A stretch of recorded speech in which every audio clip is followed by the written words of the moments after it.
আমি এখন মাননীয় সদস্য জনাব সাজ্জাদুল হাসান নেত্রকোনা 4 তার বক্তব্য রাখার আহ্বান জানাচ্ছি।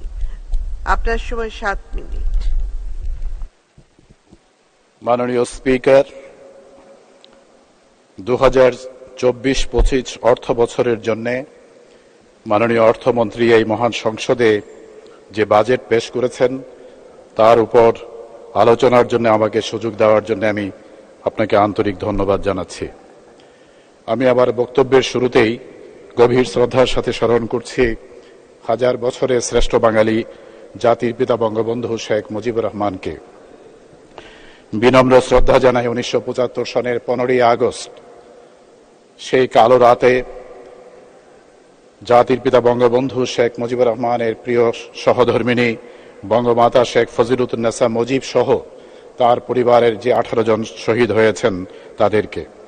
তার এই ধারাবাহিকতায় 1975 সনের 3রা নভেম্বর জেলখানায় নির্মমভাবে শহীদ জাতীয় 4 নেতা, তাদের প্রতি শ্রদ্ধা জানাই, বিনম্র শ্রদ্ধা জানাই 30 লক্ষ শহীদ এবং 2 লক্ষ মা বোনের সংগ্রামের বিনিময়ে আজকে আমরা যে স্বাধীনতা পেয়েছি তাদেরকে শ্রদ্ধা জানাই বীর মুক্তিযোদ্ধাদের। মাননীয় স্পিকার,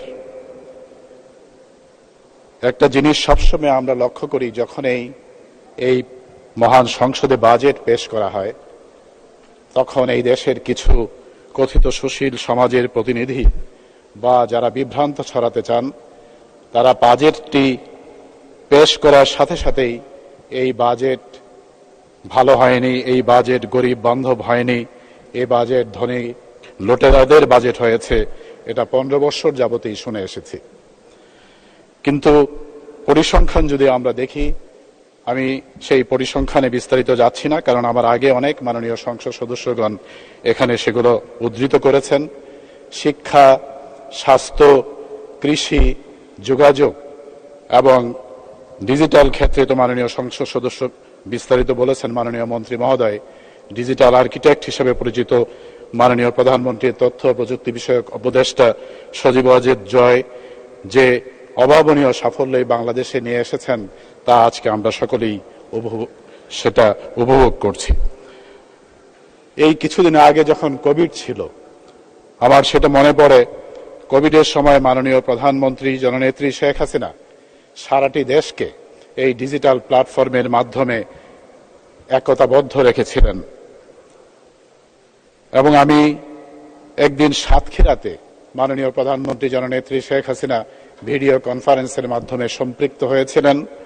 তিনি জিজ্ঞেস করছিলেন সেখানে, এবং সিরাজগঞ্জেও তখন সম্পৃক্ত হয়েছিলেন, যে সিরাজগঞ্জে যে দুধ হচ্ছে এই করোনার সময়, এই দুধ যারা বিক্রি করে তারা কিভাবে সেটাকে বাজারজাত করবেন বা কিভাবে সেই দুধটাকে প্রিজার্ভ করা যায়। তখন সেখানে যারা দায়িত্বরত ছিলেন তারা কিন্তু সেই 1000 লিটার দুধ পনির বানিয়ে সেটা সেখানে তখন সংরক্ষণ করেছিলেন। তাই মাননীয় প্রধানমন্ত্রী গণভবনে বসে থেকেই সারা দেশকে পরিচালিত করেছিলেন এই ডিজিটাল আর্কিটেক্ট সজীব ওয়াজেদ জয়ের যে ডিজিটাল প্ল্যাটফর্ম, তার মাধ্যমেই আজকে আমরা সেটা উপভোগ করছি। মাননীয় স্পিকার, 2024-25 অর্থ বছরের জন্য মাননীয় অর্থমন্ত্রী, আমাদের বিচক্ষণ অর্থমন্ত্রী যিনি বাজেট পেশ করেছেন তার কিছু সংক্ষেপে আমি এখানে তুলে ধরতে চাই। এই যে বাজেট দেওয়া হয়েছে তার আকার হয়েছে 7,97,000 কোটি টাকা, যা জিডিপির 14.2% এবং এই বাজেট পরিচালনা সহ অন্যান্য খাতে মোট 5,32,000 কোটি টাকা এবং বার্ষিক উন্নয়ন কর্মসূচিতে 2,65,000 কোটি টাকা বরাদ্দ প্রস্তাব করা হয়েছে। 2023-24 অর্থ বছরের বাজেটের চেয়ে প্রবৃদ্ধি হচ্ছে 1.4%, তবে সংশোধিত বাজেট হিসাবে এই প্রবৃদ্ধি হচ্ছে 8.25%। অনেকেই বলে থাকেন যে বাজেটের আকার কিছুটা সীমিত হয়েছে। অবশ্যই এটা করা হয়েছে ভূ রাজনৈতিক এবং বৈশ্বিক যে অর্থনীতির অবস্থা সেটা আমাদেরকে বিবেচনায় নিতে হবে। আমরা যদি একটু পিছনে ফিরে তাকাই, 2022 সনে যখন বৈশ্বিক করোনার বিপর্যয় চলছিল তখন কি অবস্থা ছিল সারা পৃথিবীর। সেই সময় যে প্রবৃদ্ধি ছিল, আমরা যদি সেই প্রবৃদ্ধির দিকে তাকাই তখন দেখি যে বৈশ্বিক প্রবৃদ্ধি ঋণাত্মক ছিল। একইভাবে পাকিস্তান, শ্রীলঙ্কা এবং নেপাল ওইসব দেশও কিন্তু প্রবৃদ্ধির হার ঋণাত্মক ছিল। কিন্তু জননেত্রী শেখ হাসিনার নেতৃত্বে সুদক্ষ পরিচালনায় বাংলাদেশ সেই অগ্রযাত্রা ঠিকই রেখেছিল এবং আমাদের দেশে প্রবৃদ্ধির হার কিন্তু ধনাত্মক ছিল, যা প্রায় 2.5% উপরে ছিল। তাই তিনি সেই কোভিড মোকাবেলা এমনভাবে করেছিলেন, অনেকেই তখন তাচ্ছিল্য করে বলেছিলেন যে করোনার যে বিপর্যয় নেমে এসেছে সারা পৃথিবীতে, এর ছোঁয়া যদি বাংলাদেশে লাগে তাহলে ঢাকা শহরে লাশের পর লাশ পড়ে থাকবে। কিন্তু দেখা গেছে যে তিনি সুদক্ষভাবে সেটা পরিচালনা করেছেন বলে আন্তর্জাতিকভাবে প্রশংসিত হয়েছেন। একইভাবে এই করোনার বিপর্যয়ের সময় আমরা কিন্তু অর্থনীতিকে কিছুটা সামলিয়ে নিতে পেরেছিলাম। তারপর আসলো ইউক্রেন যুদ্ধ। এই যুদ্ধে কি হয়েছে আমরা যদি যুক্তরাষ্ট্রের দিকে তাকাই, 1982 থেকে 2021 পর্যন্ত দীর্ঘ 40 বছর সেখানে মুদ্রাস্ফীতি ছিল 2.73%। কিন্তু যখন এই ইউক্রেন যুদ্ধ শুরু হলো, তাদের সেই মুদ্রাস্ফীতির হার কিন্তু 10%কে ছাড়িয়ে গিয়েছিল। সেই মুদ্রাস্ফীতি লাগাম টেনে ধরার জন্য মাননীয় স্পিকার, আপনি জানেন যে সোফার যেটা বলে, তারা রেট বাড়িয়ে দিয়েছে যুক্তরাষ্ট্রে। একইভাবে ইউরোপেও মুদ্রাস্ফীতির তাদের সুদের হার বাড়িয়ে দিয়েছে। এই জন্যে ডলারের কিছুটা সংকট দেখা দিয়েছে। অবশ্যই সেই জন্যে আমাদের টাকার কিছুটা অবমূল্যায়ন হয়েছে। কিন্তু আজকে যে এডিপির আকার আমাদের এখানে উপস্থাপন করা হয়েছে এই সংসদে, 3 মিনিট শেষ করবেন। মাননীয় স্পিকার, একটু 5 মিনিট দিলে আমি দয়া করে শেষ করতে পারি।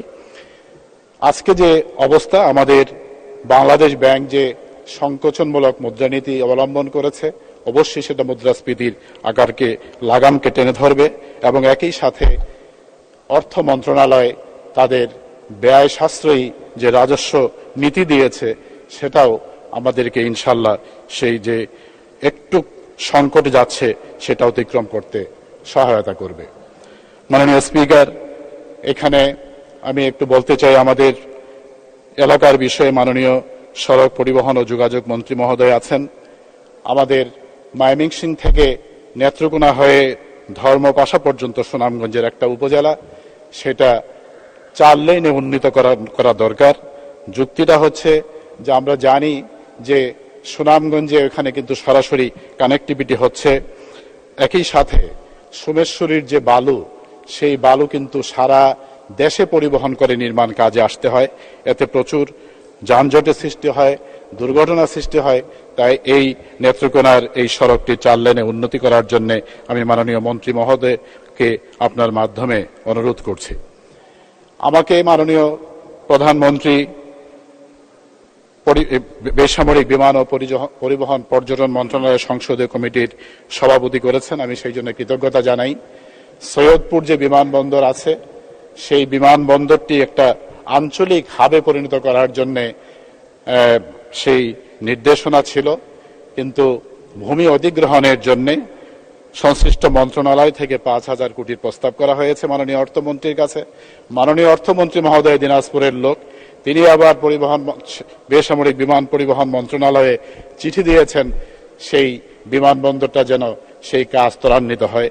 আমি অনুরোধ করব মাননীয় অর্থমন্ত্রী মহোদয়কে মাননীয় প্রধানমন্ত্রীর সাথে পরামর্শ করে আমাদের এই আঞ্চলিক হাব যদি হয়, তাহলে নেপাল, ভুটান এবং ভারতের সাথে একটা যোগাযোগ স্থাপিত হবে, আমাদের অর্থনৈতিক প্রবৃদ্ধিও বাড়বে।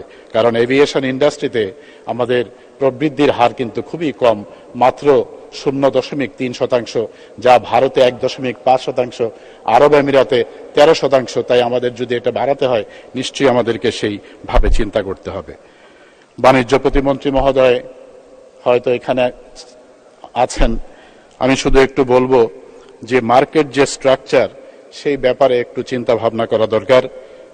আমাদের দেশে একটা কম্পিটিশন কমিশন রয়েছে, যুক্তরাষ্ট্রে এরকম কম্পিটিশন কমিশন আছে, ভারতেও কম্পিটিশন কমিশন রয়েছে, কিন্তু আমাদের কম্পিটিশন কমিশনকে আরেকটু জোরদার করা দরকার, যাতে মনোপলি বিজনেস বা মার্কেট স্ট্রাকচারে হঠাৎ করে দাম বাড়িয়ে দেওয়া এই জিনিসটা যাতে ভালো করে মনিটর করা হয়, শেষ করবেন। মানুষ যাতে স্বস্তি মাননীয় থাকে। সদস্য। আমি সবশেষে শুধু বলবো যে মাননীয় প্রধানমন্ত্রী কোনো সময়েই সব সময় সেই কঠিন অবস্থাকে মোকাবেলা করে আজকের এই অবস্থানে এসেছেন।